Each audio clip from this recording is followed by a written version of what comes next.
Radhe Radhe everyone. आज की video में मैं आपको बताऊंगी वट सावित्री व्रत कथा। वट सावित्री व्रत कथा बहुत ही महत्वपूर्ण मानी जाती है। सुहागिन महिलाएं अपने पति की लंबी उम्र के लिए ये वट सावित्री का पूजन और व्रत करती है, साथ में व्रत कथा सुनती है। पूजन होने के बाद देवी सावित्री ने बरगद के पेड़ का पूजन किया था और उसके पति के प्राण वापस लाए थे यमराज से।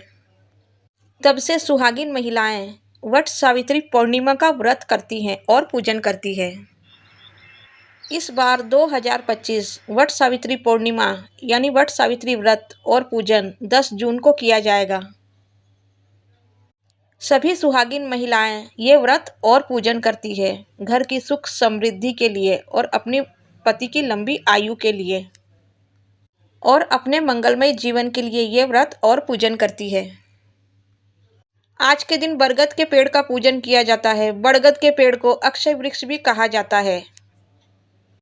इस पेड़ का पूजन करके माताएं बहनें व्रत कथा सुनती है।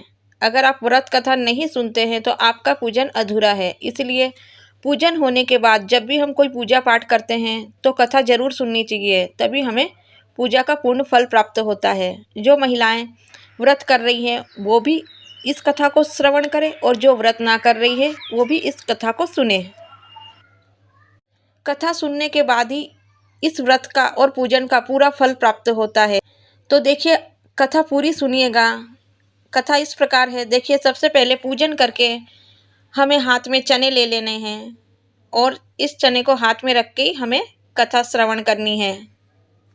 तो देखिए, कहानी इस प्रकार है। पौराणिक मान्यताओं के अनुसार सावित्री मध्य देश में अश्वपति नामक के राजा की बेटी थी। विवाह योग्य होने पर सावित्री को वर खोजने के लिए कहा गया था। तब सावित्री ने धूमसेन के पुत्र सत्यवान का जिक्र किया। ये बात जब नारद जी को पता चली तो राजा अश्वपति बोले कि सत्यवान अल्प आयु है और 1 वर्ष बाद ही उसकी मृत्यु हो जाएगी।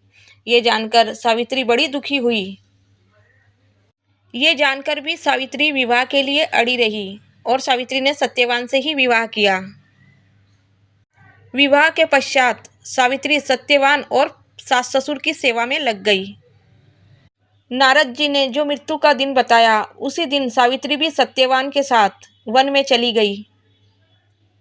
वन में जैसे ही सत्यवान पेड़ पे चढ़ने लगा, उसके सिर में असहनीय दर्द हुआ और सावित्री की गोद में अपना सिर रखकर लेट गया। कुछ देर बाद सावित्री ने देखा यमराज अनेक दूतों के साथ वहां पहुंचे और वे सत्यवान के प्राण को लेकर दक्षिण दिशा की ओर चले गए। तब सावित्री यमराज के पीछे पीछे जाने लगी। तब यमराज ने कहा, हे पतिव्रता नारी, जहां तक मनुष्य साथ दे सकता है तुमने अपने पति का साथ दे दिया, अब तुम वापस लौट जाओ। सावित्री ने कहा, जहां तक मेरे पति जाएंगे वहां तक मुझे जाना ही चाहिए। ये मेरा पत्नी व्रता धर्म का कर्तव्य है। तब यमराज ने सावित्री को धर्मपरायण की वाणी सुनकर वर मांगने को कहा और कहा, मेरे सास ससुर की आंखों की ज्योति वापस लौटा दीजिए। यमराज ने प्रसन्न होकर तथास्तु कहा और उन्हें नेत्र ज्योति लौटा दी। किंतु सावित्री उसी प्रकार यमराज के पीछे पीछे जा रही थी। फिर भी यमराज ने उससे पुण्य वर मांगने को कहा। सावित्री वर मांगा, मेरे सास ससुर का खोया हुआ राज्य उन्हें वापस मिल जाए। यमराज ने तथास्तु कहकर उसे फिर से लौट जाने को कहा, परंतु सावित्री नहीं मानी। सावित्री पति भक्ति व निष्ठा देखकर यमराज पिघल गए। उन्हें एक और वर मांगने के लिए कहा। तब सावित्री ने कहा, मैं सत्यवान के पुत्रों की मां बनना चाहती हूँ, कृपा कर मुझे ये वरदान आप दे दीजिए।